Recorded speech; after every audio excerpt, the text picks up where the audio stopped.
Welcome to the Rim Break Rodeo. We hope this video helps. You start by confirming your Vivo model and Android version so you know which menus apply. Once done, back up important settings and note your MA plus carrier details. Make sure to have Wi-Fi available. Next, enable developer options if the Volte toggle is hidden. Go to About Phone and tap Build number 7 times. Then, return to Settings to access new menus. This gives you the control you need to change network features safely.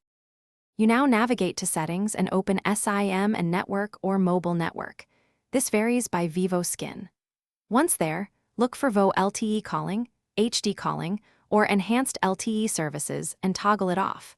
Doing so disconnects voice over LTE and shifts calls to 3G/2G. If the option isn't visible, enter the carrier settings or use the service menu code in the dialer to reveal network features. Make sure to restart the phone after toggling so changes take effect cleanly. Finish by restarting your Vivo and testing calls to confirm they use 3G or 2G voice instead of VO LTE. Check call quality and SMS behavior. If the phone re-enables VO LTE or you can't find the switch, reset network settings to clear carrier pushes, then repeat the toggle steps. If problems persist, gather system logs and contact your carrier or Vivo support. Provide model, Android version, and the steps you took so they can remove. Thanks for watching. Consider subscribing if we helped you.